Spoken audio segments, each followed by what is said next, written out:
Allez, bonsoir à tous chers amis, bienvenue pour ce 24e numéro de Behind the Ring. Nous avons le plaisir et l'honneur de recevoir ce soir Lucie Berthaud, combattante de MMA notamment, qui vient de signer avec la grosse organisation du Bellator. Nous allons pouvoir faire un focus sur cette discipline, parfois méconnue du grand public et en particulier des boxeurs d'autres disciplines. On va essayer de comprendre un peu mieux avec elle. Lucie, elle est aussi journaliste, on va pouvoir parler avec elle également de sa carrière qu'elle a menée et puis de ses projets sportifs notamment.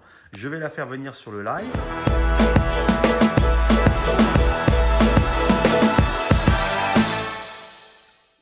Bonsoir Lucie. Salut, ça va? Salut, tu vas bien? Ouais. Nickel. Eh ben écoute, ravi de te voir et puis ravi de partager ce temps avec toi ce soir. Bah écoute, tout le plaisir est pour moi. Comment ça va à Eh Paris? eh ben écoute, pas trop mal, un peu gris aujourd'hui. Et toi, t'es où? Dans l'Ouest, Saumur, Angers, je ne sais pas si tu connais. Bien sûr. Ma C'est, mère habite à Saumur pour la petite Qui ça? blague. Ma maman habite à Saumur pour la blague. Mais arrête tes bêtises. Je te jure, je te jure, c'est vrai. Bah, on s'est peut-être croisés alors. Eh ben écoute, un jour, on en reparlera. Ouais, ok, d'accord, c'est trop marrant. Ok. Super. Écoute Lucie, est-ce que déjà, pour les gens qui te connaissent pas déjà, est-ce que tu peux te présenter déjà ton parcours et parler un petit peu de toi? Oui, tout à fait. Alors, j'ai commencé à faire mes armes en boxe anglaise très jeune, donc à l'adolescence. Et puis très vite, j'ai intégré l'équipe de France, l'INSEP. Et puis ensuite, j'ai fait championne d'Europe, 5 fois championne de France. J'ai fait une fois championne de France en kickboxing aussi. Et puis, de par le manque de médiatisation qu'on avait, nous les féminines à l'époque, je me suis dit, tiens, je vais devenir moi-même journaliste pour faire la promotion de mes semblables. Et c'est comme ça que je me suis orientée vers le journalisme. Et c'est un parcours que j'ai eu en parallèle d'un parcours pseudo-olympique, on va dire ça, parce qu'on n'était Bien pas sûr. olympique jusqu'en 2012 et on s'est lancé là-dedans en 2012 et puis finalement personne ne s'est qualifié. Mais enfin, bon, toujours est-il que je me suis lancée là-dedans en parallèle. Et puis, quand j'ai échoué aux qualifications olympiques, eh bien, je me suis orientée vers le journalisme. Et grâce au journalisme, j'ai découvert le MMA. Et j'ai eu quelques démons et puis quelques démangeaisons dans les mains. J'ai eu envie de retourner au combat. Et donc, je me suis dit, tiens, on va tenter l'aventure en MMA. Voilà, donc c'est comme ça que ça s'est passé, en fait. De la boxe anglaise au Ok. journalisme, du journalisme au MMA. Très bien. En fait, tu avais prévu d'arrêter quand tu as démarré le journalisme? Tu voulais arrêter la boxe en fait? Ouais, complètement. D'accord, ok. En fait, c'est simple. J'ai parcouru le monde pendant pratiquement 8 ans. Les résultats étaient parfois bons, parfois mauvais. Bon, c'était un peu en dents de scie. Et j'avoue que cet échec aux Jeux Olympiques, il m'a fait très très mal au Mhm. cœur parce que j'y ai consacré énormément de temps. Et puis surtout, la boxe ne me donnait pas à manger, ne me faisait pas vivre. Donc à un moment donné, il faut faire des choix. Et je me suis dit, bon, puisque la boxe ne me donne pas à manger malgré mon niveau, je vais m'orienter vers un autre projet qui m'excite tout autant, qui était donc le journalisme. Et il se trouve qu'à ce moment-là, j'ai eu de la chance, le timing était bon parce qu'il y a une chaîne de sport de combat qui s'est créée. C'était la première du genre. Combat sport, ouais, ouais. Voilà. Et donc, forcément, on m'a fait cette proposition d'intégrer la chaîne. Donc ça s'est fait très naturellement et petit à petit, de fil en aiguille, on m'a donné ma chance à la fois en tant que commentatrice, mais aussi en tant que présentatrice, etc. Ce qui était assez inespéré parce qu'on va pas se Ouais. mentir, je correspondais pas forcément au profil type de la présentatrice, mais voilà. Le timing était bon, la préparation rencontre l'opportunité, tout s'est fait comme ça. Et puis voilà. Et puis c'est grâce à une émission qui s'appelait donc Face à Face Mhm. que j'ai eu envie de me lancer dans le MMA parce qu'en fait je voulais vraiment pour la dernière mission, je voulais finir en apothéose. Je me suis dit, bon, quel est le sport qui est le point de convergence entre tous les autres arts martiaux qu'on a vus pendant 2 ans? Et ben, Oui. c'était le MMA. C'était vraiment le Ouais. point de rencontre. Donc, je me suis dit, on va faire une émission là-dessus. Et puis, pour finir en apothéose, on va aller faire un vrai combat. Et j'avais entendu parler d'un projet à Las Vegas avec l'équipe de France de MMA. Et je me suis dit, oh là là, ce serait trop beau ça. Et du coup, je me suis lancé ce pari-là. Pendant 1 an, je me suis entraînée comme une malade pour cette émission. Et donc, le rêve a pris forme, en fait, parce que on m'a donné le budget pour cette émission, on m'a permis d'entrer dans l'équipe de France de MMA, et de là, j'ai pu partir à Vegas, faire un vrai combat, et en même temps être journaliste, et rencontrer les stars de l'UFC, faire des interviews, tout en me challengeant au niveau sportif. Bref, pour moi, c'était un rêve éveillé, hein, franchement. Génial. Ouais. Super. Et ce qui est très troublant, c'est que c'est en fait une opportunité professionnelle qui a déclenché en fait cette découverte du MMA. C'est ça qui est ouf. Bah, tu sais, je pense qu'on a tous un parcours qui est singulier. Et en ce Ouais. qui me concerne, tu sais, moi, on m'a toujours dit, Lucie, tu sais, il faudrait que tu fasses un choix. Tu peux pas faire ça ou ça. Non, mais en fait, cherchez pas. Mm. Je suis une personnalité plurielle. J'ai envie de faire ce que je veux, comme je le veux. Et c'est comme ça, et on ne me changera pas. Si j'ai plusieurs facettes, je vais explorer toutes mes facettes. Je vais pas faire un choix ou l'autre. Et ça, on a Carrément. souvent du mal à le comprendre en France, dans la sphère professionnelle. On veut vous étiqueter, on veut vous enfermer dans des C'est cases. Oui, vrai. mais non, Mm. je suis plus complexe que ça. Donc, vous me prenez comme ça ou pas.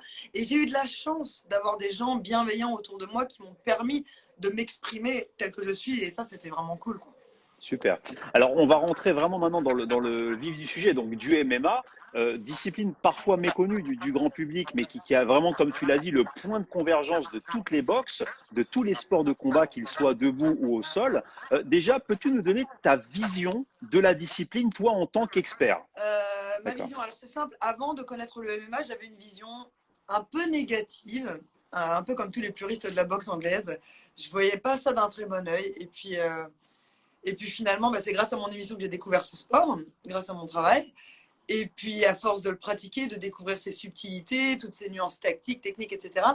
Eh bien, c'est là que j'ai découvert qu'au final, il y avait beaucoup de similitudes pardon, avec la boxe, notamment dans la lutte. La lutte, la dimension timing, le côté stratégique, gestion de l'espace, c'est très similaire. Euh, et donc, ouais, j'y ai pris goût. J'y ai pris goût. Et puis aussi parce que quand je suis partie à Vegas, à la base, c'était censé être un one-shot. Hein. J'étais pas censée continuer le MMA après Vegas. Et puis en fait, comme je me suis arrêtée en finale mondiale, j'ai perdu en finale, dégoûtée. Du coup, une frustration m'a amené comment dire, à revisiter mes Remettre le couvert, objectifs. ouais. Je me suis dit, Mm. ah Lucie, t'en as encore sous le pied quand même, tu vois. T'as beau avoir 30 pieds, tu t'en as encore sous le pied, tu peux le faire. Et donc je me suis dit, allez, j'ai déjà connu le haut niveau en boxe, pourquoi je ne pourrais pas connaître le haut niveau en MMA? Pourquoi? Après tout, les seules limites qu'on a, c'est celles qu'on se fixe. Et je Bien sûr. sentais que j'avais encore beaucoup d'énergie à revendre, donc pourquoi pas en fait. Donc de là, je suis passée professionnelle. Et alors là, pareil, ça a été compliqué tout ça. Ouais. Mais bon, on aime bien se challenger, nous les combattants. Très bien. Et pour le coup, c'est vrai que c'est particulier pour le coup d'avoir une athlète qui est capable de performer et de faire deux carrières dans deux disciplines différentes. C'est vraiment, pour le coup, c'est très rare. Et c'est vrai que c'est une vraie performance de boxe. Aujourd'hui, parle-nous un peu de ta carrière, de ton parcours. Tu as fait combien de combats en MMA? C'est quoi ton palmarès? Raconte-nous Pas un peu tant le que ça, en quotidien. fait. J'ai pas tant de combats que ça en MMA parce que, si tu veux, j'ai consacré 10 ans de ma vie à la boxe anglaise et Mhm. toute boxe cumulée, je pense que je dois avoir près de 70 combats, ce qui est pas mal, Ok, franchement. c'est bien. Mais en MMA, j'en ai pas tant que ça, en fait. J'ai dû faire 3 combats amateurs et 4 combats pro, quoi, en fait. Donc c'est D'accord. très peu. Ok. C'est un parcours qui est mi-figue, mi-raisin parce que j'ai fait des erreurs sur ma route.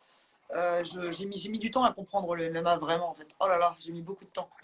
Mais c'est ça le problème, c'est que tu dois constamment t'adapter et ce sont des stratégies et des physionomies de combat qui sont très différentes. Tu vois, quand tu passes de la boxe thaï à la boxe anglaise, par exemple, ce qui a été mon cas, et là, tu es dans un autre univers. Alors imagine de la boxe anglaise au MMA, tu vois, enfin, c'est des univers trop différents. Bien Donc sûr. le temps de tout bien comprendre, il faut un peu de temps, un peu d'expérience et il faut aussi malheureusement se prendre quelques revers. Bon, bah, j'ai eu quelques revers sur ma route en fait.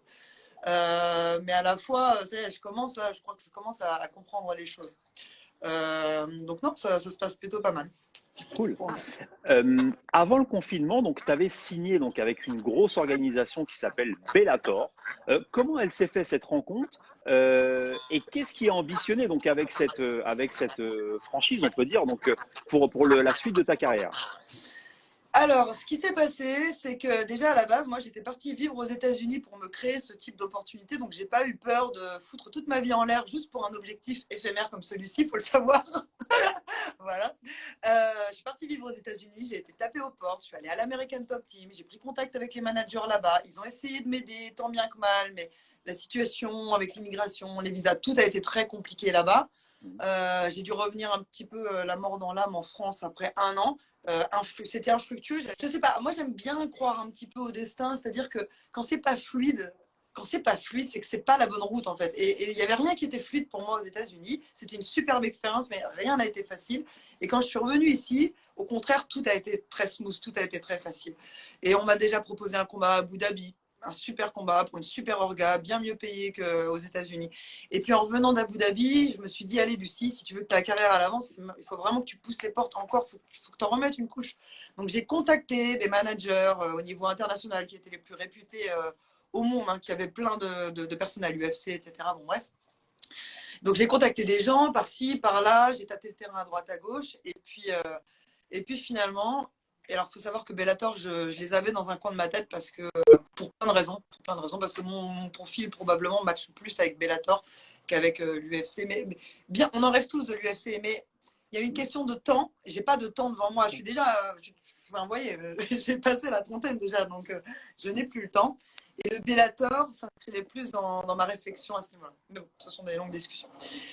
Donc, ce qui s'est passé, c'est que j'avais pris contact avec tous ces managers et finalement, sans que je ne fasse rien, l'un de ces managers est venu vers moi et me dit, écoute Lucie, j'ai un très beau contrat à te proposer avec le Bellator.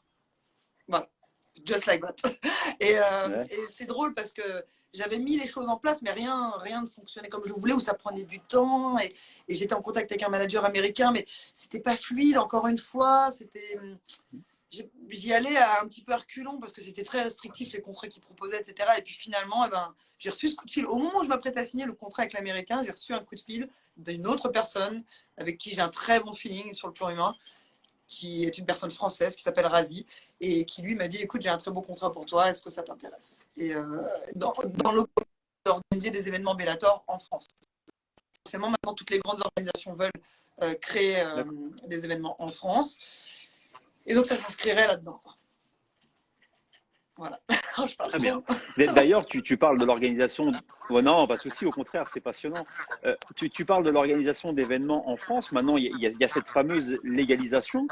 Quel regard tu portes là-dessus et surtout, est-ce que tu peux nous parler un peu pour le public qui nous regarde, qui est en grande partie novice par rapport à ces disciplines, quel accueil il peut y avoir et l'accessibilité au public loisir? Donc, deux questions. Une question sur l'événement et une question sur l'accès au public loisir. Alors, précise ta question sur les événements, parce que là, c'est en pleine structuration, en fait. D'ailleurs, c'est ça qui est drôle, c'est quand je suis revenue en France, l'annonce du ministère concernant la légalisation du MMA s'est faite au moment où je suis revenue, donc j'ai trouvé ça super cool, encore une fois, ce timing. Là, de toute façon, on est en pleine structuration, donc normalement, la fédération espère que ce sera prêt pour septembre. Néanmoins, il y a tout un cadre à créer, à mettre en place, etc. Donc là, c'est en cours. Il y a des ateliers qui sont mis en place. Tout le monde y met un petit peu de sa propre patte. Moi, je vais essayer aussi de m'impliquer d'une certaine manière. Je vise plutôt la communication et l'aspect politique parce que c'est là-dedans que je me sens compétente. Pourquoi pas aussi dans la formation, dans la partie striking, parce que je me sens aussi compétente là-dedans. Pour le reste, ça appartient aux autres, ce n'est pas mon expertise. Pour le loisir, moi, je vois pas de problème. Hein. Très franchement, il y a des clubs ici, là, dans la région d'où je viens, qui font du loisir et ça fonctionne très bien, en fait. À partir du moment où on a des protections, enfin, c'est safe, en fait. Il faut juste avoir des bons encadrants qui sont bien formés, qui sont bienveillants. Normalement, si c'est bien encadré, il n'y a pas de problème. Hein. Oui, parce qu'il y a eu tout un barda médiatique justement, et je veux que tu dises le contraire, parce que c'est vrai que les gens veulent faire porter le chapeau au MMA d'une discipline non sécurisée, alors que non, c'est très codifié, il y a des règles, il faut l'expliquer ça. Non, mais en plus, franchement, c'est pas très objectif parce que, regarde, je viens de la boxe, amateur en plus, hein, même pas pro. Je peux te jurer qu'en un combat de boxe amateur, j'ai pris plus de coups dans la figure qu'en un combat de MMA, même en 3 combats de MMA. Bien sûr. Donc, alors, en fait, ce qui se passe, c'est que les mittens, c'est vrai que ça fait très mal, hein, quand ça te touche, ça fait très mal. Mais en réalité, en termes de volume, tu prends plus de coups en boxe anglaise sur un combat que sur un combat en MMA. Absolument. C'est vrai qu'un seul coup peut t'envoyer au tapis. Ça, c'est vrai, on va pas se mentir. Maintenant, c'est aussi le rôle des encadrants de former leurs athlètes et de bien les former. C'est-à-dire que c'est bien d'attaquer, mais c'est bien de savoir défendre, en fait, avant toute chose, de ne pas prendre de coups. Donc voilà, il faut vraiment développer cette bienveillance des encadrants, etc. Et puis développer peut-être une tactique qui va être sécurisante. Et tu vois, typiquement, moi, je suis très, très, très sensible du nez. Je déteste qu'on me touche le nez. Donc, j'ai développé un jeu qui me permet de prendre le minimum de coups dans la figure, quoi. En gros, les seuls endroits où je pense pouvoir prendre des coups, c'est quand j'ai le dos au sol en grande pente, quoi. Et donc, je suis en train de travailler là-dessus. J'essaye de prendre un minimum de coups debout, quitte à être moins offensive, moins spectaculaire. Je m'en fous. Donc voilà, après, il y a une notion de tactique et de pédagogie, d'enseignement. Donc ça, c'est la responsabilité des éducateurs, mais c'est pas moins dangereux que... Je sais que visuellement, ça a l'air, mais c'est pas moins dangereux que la boxe anglaise. Sur le long terme, en tout cas. Très bien. Ouais, c'est un bon message. Alors j'imagine, on peut parler aussi de ton profil de combattante. J'imagine que est-ce que tu axes beaucoup sur les points ou est-ce que tu te sers aussi des jambes? Quels sont tes points forts en tant que combattante? Alors, franchement, les jambes, je les mets pas trop parce qu'à chaque fois que je les donne, Ouais, je me fais amener au sol. Donc, j'ai arrêté de donner les jambes. d'accord. Bah non, en fait, c'est simple. Les jambes, tu les donnes si tu les donnes bien. Si tu les donnes vite et bien. Si tu les donnes pas vite et bien, laisse tomber les jambes. Sinon, tu vas te faire emmener, etc. Donc, moi, je les donne pas trop. Mon jeu, il est plus dans la boxe et comment dire, le fait de passer de distance à mi-distance et de venir au clinch et la gestion du clinch. Voilà. D'accord. Donc, ça, c'est mon jeu, mais je ne vais pas tout te dire quand même. Non, non, bien sûr, bien sûr.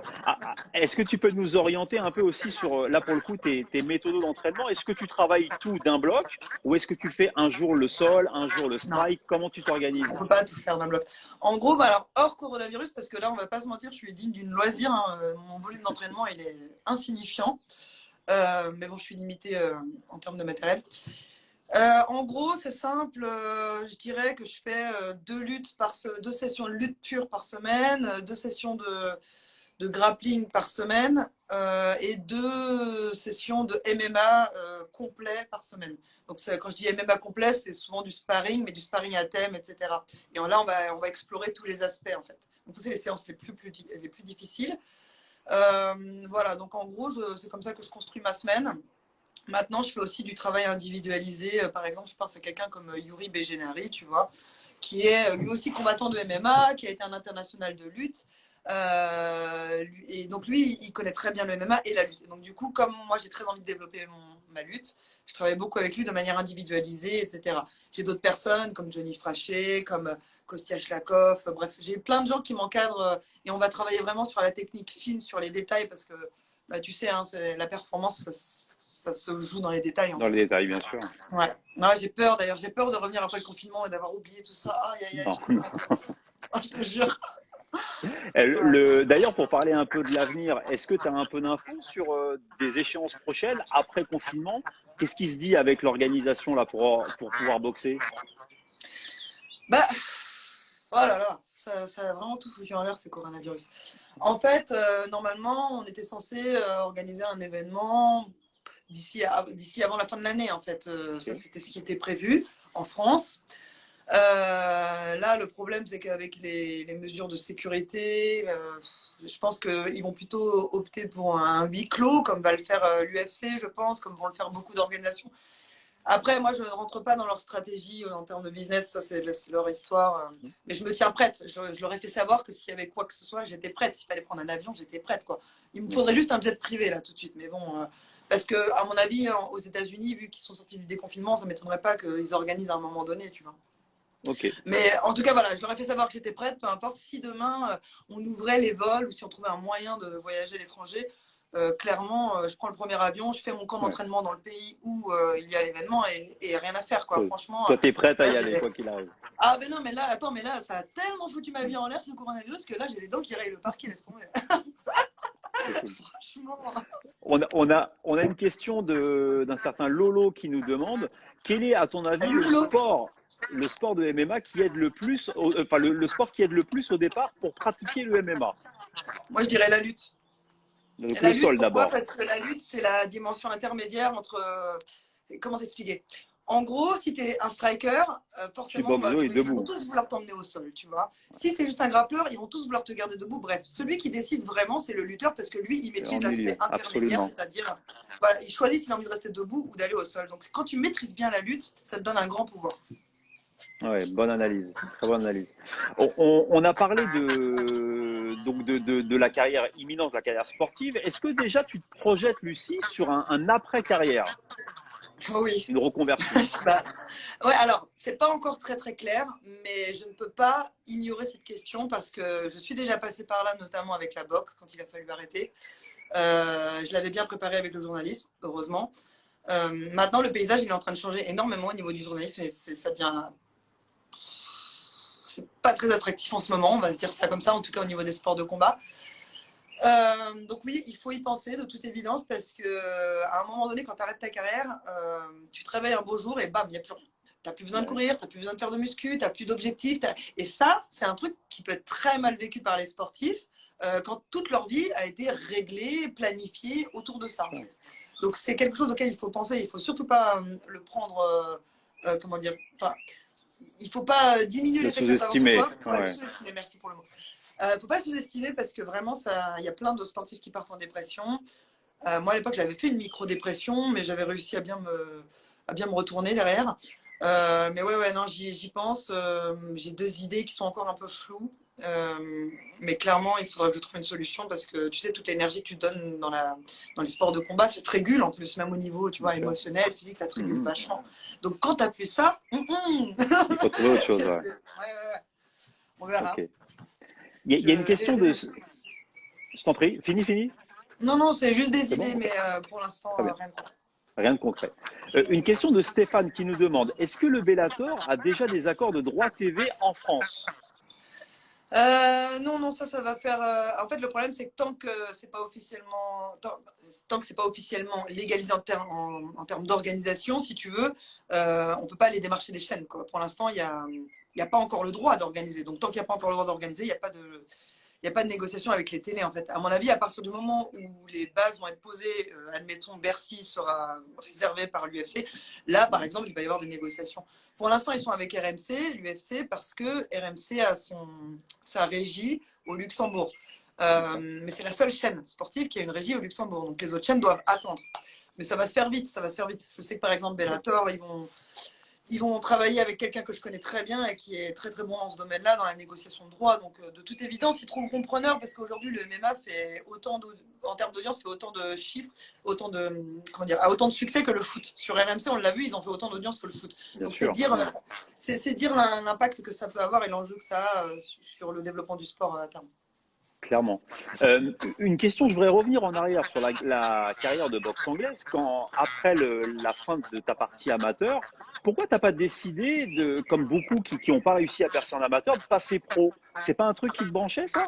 En fait, à l'époque, à cette époque-là, c'était pas du tout intéressant de passer pro pour une fille. Il n'y avait rien du tout. Tu avais un combat par an. C'était vraiment pas des bonnes conditions. Et je me voyais pas m'entraîner autant, m'investir autant et mettre ma santé en péril autant pour si peu de bénéfices, en fait, tu vois. Et je voyais pas, il n'y avait pas de perspective qui me séduisait assez, en fait. Tu vois, j'étais plus séduite par ma carrière en journalisme que par une carrière pro en boxe. Mais c'était à l'époque, après ça a changé. Bien sûr, ça a après changé. les JO de 2016, ça a vachement changé avec la team solide qui est revenue. Voilà, il y a eu des très belles choses. Estelle Mossi, elle embrasse une très belle carrière. Maëva Madouche aussi. Bref, il y a des très belles choses maintenant. Mais en tout cas, à mon époque, non. Il n'y avait rien de. Le jeu en valait pas la chandelle, quoi. Non, pas selon mes critères à moi, en tout cas. D'accord, très bien. Alors écoute, que, Lucie... par contre, en MMA, j'ai trouvé des choses qui m'ont séduite énormément. C'est-à-dire que la femme était traitée à l'égal de l'homme. On a des grilles de salaire qui sont les mêmes que les hommes, par exemple. Tu vois, l'entertainment autour des organisations américaines, c'est très séduisant. Tu vois, ils savent comment valoriser, comment mettre en lumière la femme dans les sports de combat. Donc, eux, ils m'ont proposé des choses qui m'ont intéressé. D'accord. Très bien. Écoute, en tout cas, on te souhaite le meilleur pour cette carrière en MMA. Je voudrais te féliciter pour l'ensemble de ton parcours qui est vraiment, pour le coup, très atypique. D'avoir fait égal de l'anglaise, du journalisme et maintenant du MMA, c'est tout simplement formidable. Donc, vraiment, on te souhaite bonne chance là-dedans. Et puis, j'espère vraiment que tu vas t'épanouir. Et puis, au prochain Bellator, on espère te voir. Merci. Alors, écoute, j'ai pas l'intention de m'arrêter. On va se dire les choses parce que là... Là, je m'accroche. Là, pour moi, la lumière au bout de mon tunnel, c'est le Bellator. J'attends que ça, qu'on puisse se recombattre. Et après, en fait, je pense que tout va se remettre en place en même temps. Mais là, c'est dur. Cette période-là, elle n'est pas facile pour moi. Mais pour beaucoup de monde, d'ailleurs. Mais j'attends qu'une chose, c'est de pouvoir m'exprimer à nouveau et d'aller au bout des choses. Tu vois, je vais toujours au bout des choses. Et je ne veux pas vivre avec des regrets, clairement. Cette histoire, je vais la finir et je vais la finir de la manière dont je le souhaite. Tu vois, ça, c'est mon but. Et quoi qu'il arrive, oui, c'est ça que je voulais te dire tout à l'heure. C'est que oui, l'après-carrière, je suis obligée d'y penser parce qu'en fait, ce qui se passe, c'est que quand tu intègres l'UFC ou le Bellator, après, il n'y a rien en fait. Ça s'arrête. Par exemple, tu vois, si au Bellator tu perds, ils n'ont aucune obligation de te refaire combattre, tu vois. Donc ça veut dire que ta carrière elle peut s'arrêter extrêmement vite. Du jour au lendemain, C'est ça. Donc c'est le début de quelque chose, mais c'est potentiellement aussi le début de la fin de quelque chose, tu vois. Donc là, maintenant, tout ce que je vais vivre, je vais le savourer à 1000% parce que je sais que je suis sur la dernière ligne droite là en fait. D'accord. Et en tout cas, on est vraiment, nous, des grands défenseurs du MMA et on espère vraiment qu'il y aura de beaux jours en France, aussi bien pour la pratique loisir que la pratique de très haut niveau. Bah, les 2 prochaines années, c'est là où il faut être là, je pense. Ça va être les 2 plus belles années du MMA. Et puis après, ça va se tasser. Et puis, mais là, les 2 prochaines années, oui, faut être là. Ça, c'est clair. Et d'ailleurs, chers spectateurs, si vous souhaitez encore parler de MMA, sachez que lundi, on accueillera Cyril Diabaté, encore un des grands précurseurs du MMA en France, qui sera là pour nous parler un peu de son expérience à lui. Je rappelle que si vous voulez revoir donc l'interview de Lucie, vous pouvez la retrouver 24 heures dans la story du compte Instagram Apollo Sporting Club. Et si vous souhaitez revoir toutes les interviews de Behind the Ring, n'hésitez pas à vous abonner à notre chaîne YouTube. Encore merci Lucie pour ton temps. Merci à toi. Bon vent à toi. Et puis à très bientôt. Merci. Merci. Bisous tout le monde. Salut et à bientôt pour une prochaine semaine.